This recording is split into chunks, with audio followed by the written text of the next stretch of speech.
Good morning students and welcome to Statistics class. In the last class, we have discussed about formation of discrete frequency distribution, and we have also solved few problems under construction of discrete frequency distribution. Now in this class, we are going to discuss about formation of continuous frequency distribution. In the previous class itself, I have told you what is discrete frequency distribution and what is continuous frequency distribution. See, in discrete frequency distribution, we are not going to consider class intervals. But if you are framing the frequency distribution with class intervals, then it is called as continuous frequency distribution. So, here what you are going to do is, you are going to frame suitable class interval on the basis of magnitude of the data.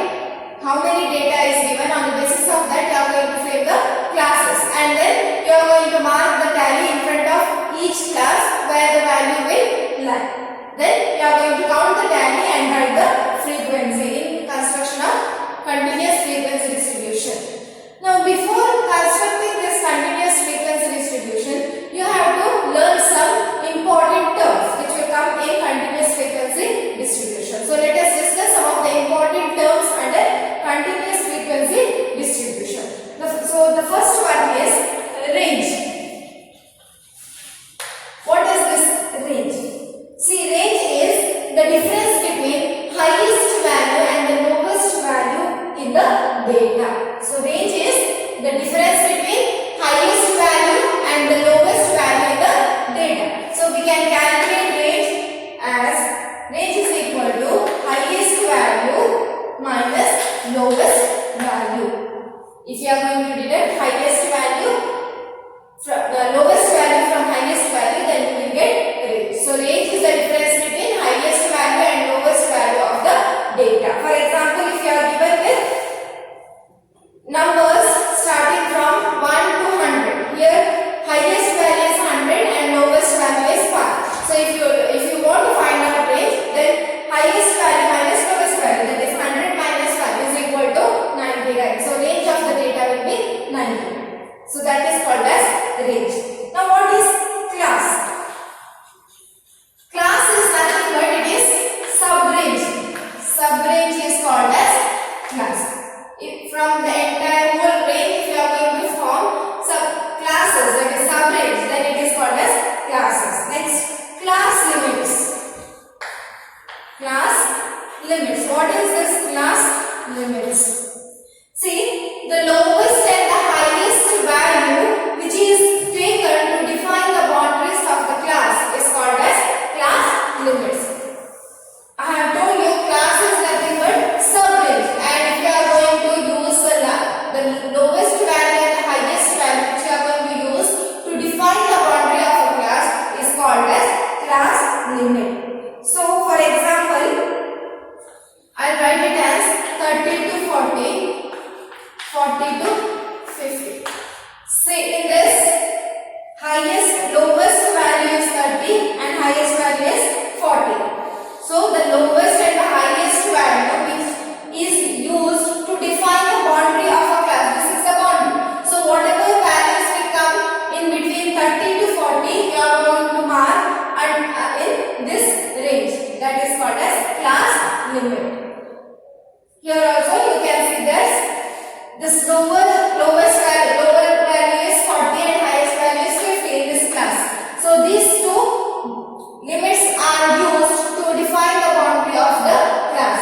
So it is called as class limit. See, in class limit there are lowest value is called as lower limit, and we can mark it as LL capital, whereas highest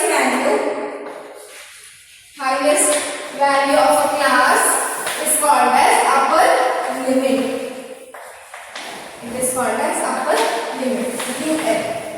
So lowest value of a class is called as lower limit and highest value of a class is called as upper limit. So in this class, lower limit is 30 and upper limit is 40. Next, in this class we are going to take the example, the lower limit is 40 and upper limit is 50. So this is called as lower limit and upper limit.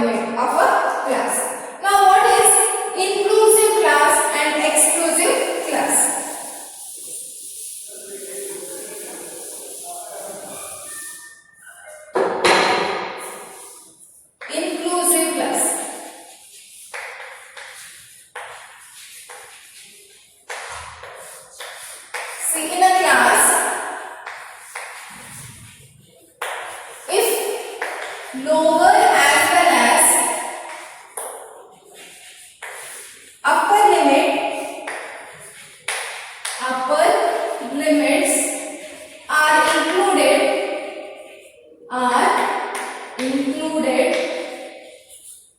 in the same class,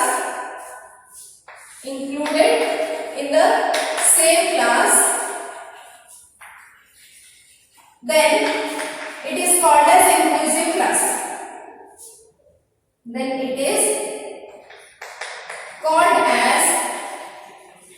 inclusive class. Say, what is inclusive class?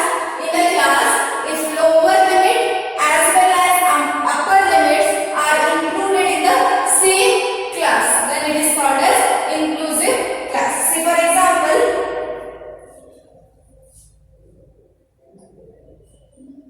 10 to 90, then 20 to 29, 30 to 39. See, this is the example for inclusive class where upper limit, lower limit as well as upper limit is included in the same class. See, while marking the tally or frequency, you are going to, if 19 comes, then you are going to include in this class itself. If 20 is there, then you are going to include it in the next class. Here 19 is also included in this class, 10 is also included in the same class. So both lower limit as well as if upper limit is included in the same class, then it is called as inclusive classes. Here upper limit of the class and lower limit of the next class will not be same. It will not be equal. In inclusive class, upper limit of the class and lower limit of the next class is not equal. Now what is this exclusive class? See the difference. In exclusive class, in a class, if lower limit is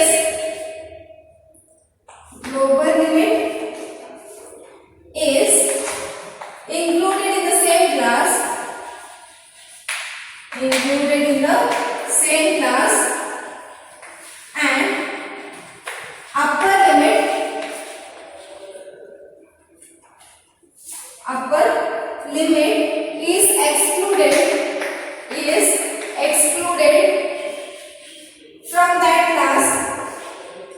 excluded from that class, but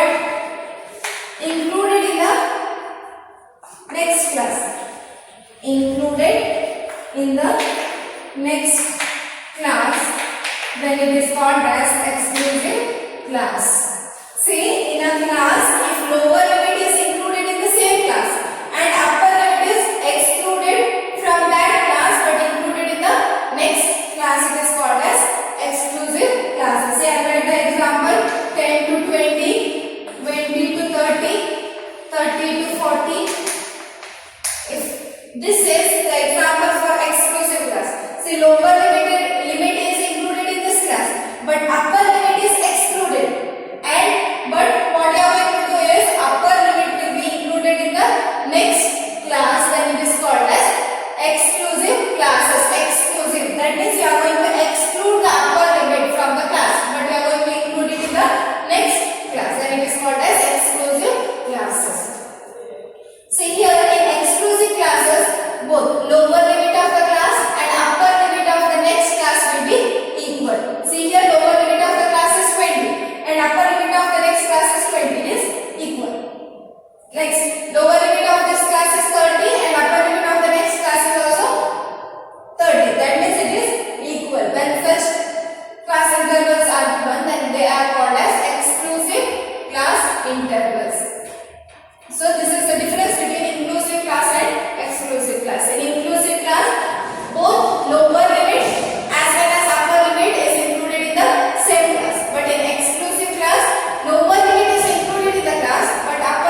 correction factor.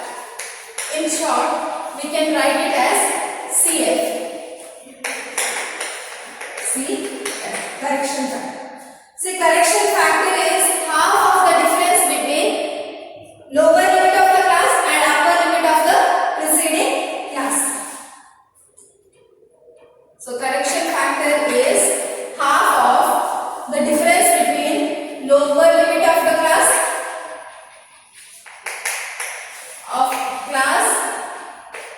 and upper limit of preceding class. Upper limit of preceding class.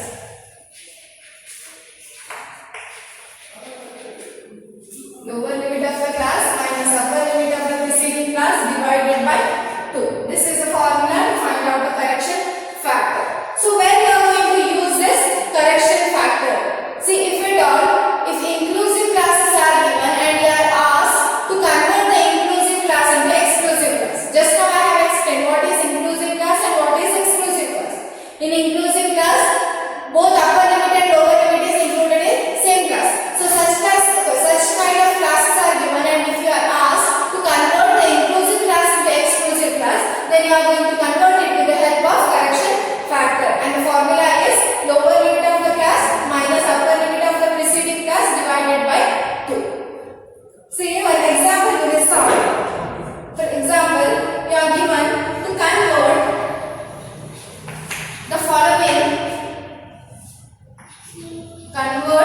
the following inclusive class intervals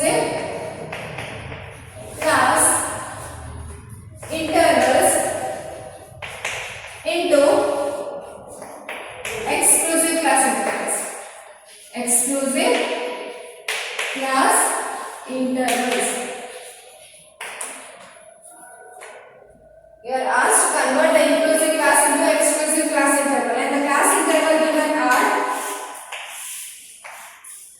10 to 19, 20 to 29, 30 to 39, and 40 to 49. So this is the question, and you are asked, see, this class intervals are inclusive class interval because lower limit as well as upper limit is included in same class, and lower limit of the class and upper limit of the next class is not same or not equal. That's why these class intervals are inclusive class interval, and you are asked to convert this inclusive class interval into exclusive class interval. So you can do it with the help of correction factor. So correction factor formula is lower limit of the class minus upper limit of the preceding class divided by 2. Now we will take lower limit of a class. First class we will exclude, from next class to this class. Lower limit of the second class is 20. So correction factor is equal to lower limit of the class is 20 minus upper limit of preceding class. Preceding class is previous class. So upper limit of preceding class is 90. We can't do for this because here preceding class is not given. So we are going to start with second class. Second class upper limit, lower limit is 20 and preceding class upper limit is 90. 20 minus 90 divided by 2. So 20 minus 90 it is 1. 1 divided by 2 is equal to 0.5. Now how to convert this inclusive class into exclusive class with the help of correction factor? Just now we got correction factor as 0.5. Now you are going to deduct this correction factor from lower limit and add it to the upper limits. What you are going to do? You are going to deduct this correction factor from lower limit and you are going to add it for upper limits to convert inclusive class into exclusive classes. See, we will convert it. When you convert, it will be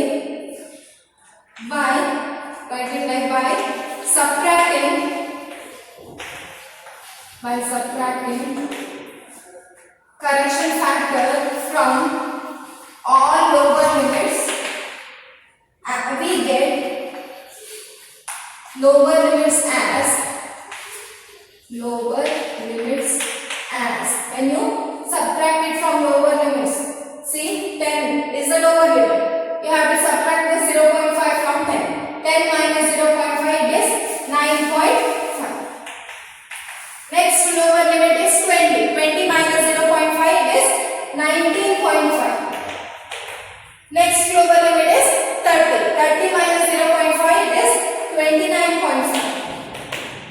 Next lower limit is 40. 40 minus 0.5 is 39.5. These are the lower limits. And to get upper limits and adding it to all upper limits, we get upper limits as see now what we are going to do, we are going to add this correction factor to upper limits. First upper limit is 19. 19 plus 0.5 is 19.5. Next 20. 20 plus 0.5 is 29. Next upper limit is 29. So 29 plus 0.5 will be 29.5. Next upper limit is 39. 39 plus 0.5 is 39.5. Next upper limit is 49. 49 plus 0.5 will be 49.5. So just now we got the new lower limit as well as upper limit. So now write it. The exclusive class intervals will be the exclusive class intervals are first one 10 it has become 9.5. So 9.5 to 19 will become 19.5. Next class will be 20 has become 19.5 and 29 has become 29.5. Next 30 has become 29.5 to 39 will be 39.5. Next 40 is 39.5 to 49.5. Now see, this is exclusive class interval where lower limit as well as upper limit is included in same class. 9.5 as well as 19.5 is included in same class, and upper limit of the class and lower limit of the next class is equal. See here 19.5 and 19.5. So this is called as exclusive class interval. We have converted the inclusive class interval into exclusive class interval. Next, what is open-ended classes? See, in a class, if either lower limit or upper limit of the class is not specified, then it is called as open-ended classes. Open-ended classes.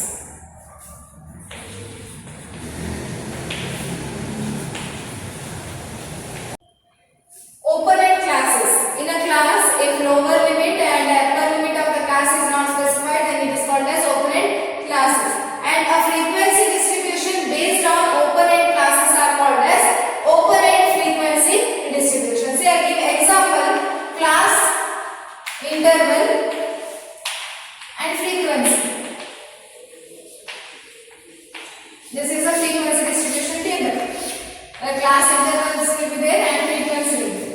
So in a class interval, if you are going to use open-ended classes, that means upper limit or lower limit is not specified. For example, less than 20, 20 to 30, 30 to 40, 40 to 50, 50 and above. See here, this lower limit is not specified. They have given it as less than 20. That means it may be 10, 0, up to 0 it may be. That's why here lower limit is not specified. As well as see this class interval where upper limit is not specified. 50 to how much? It is not given. 50 and above. It may be any number. After 50 we can consider it in this class. That's why it is called as open-ended classes, and this distribution with frequencies. This distribution with open-ended classes are called as open-end frequency distribution. Now we will see what is midpoints or class mark. Midpoint is also called as class mark.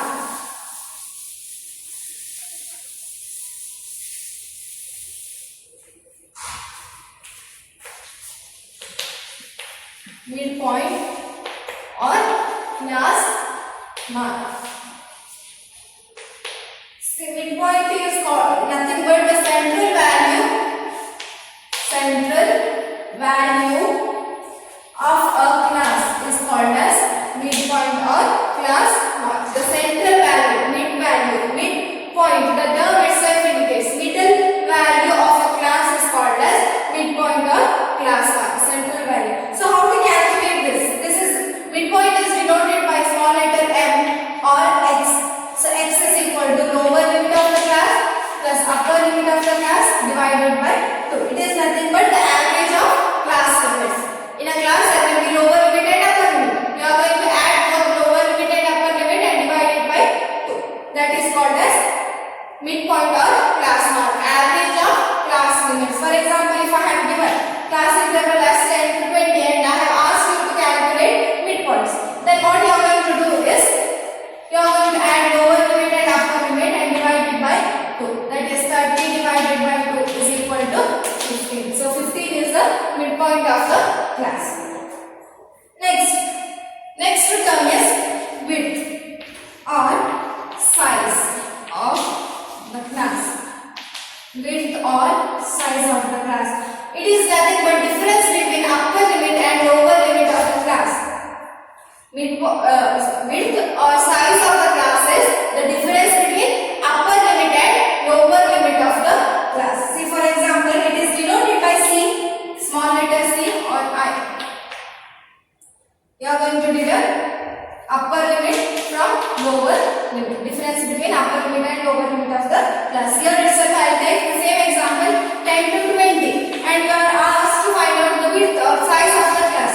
Then what you are going to do is size or width of the class is equal to upper limit is 20 minus lower limit is 10. 10 values are included in one class. It means 10 values are included in one class starting from 10 to 19 because this is always you are going to calculate width from exclusive classes. If at all inclusive class intervals are given, then you are going to convert this inclusive class interval into exclusive class. Then you are going to find out the width of the class. So you can't find out the width directly from inclusive classes. If at all if they ask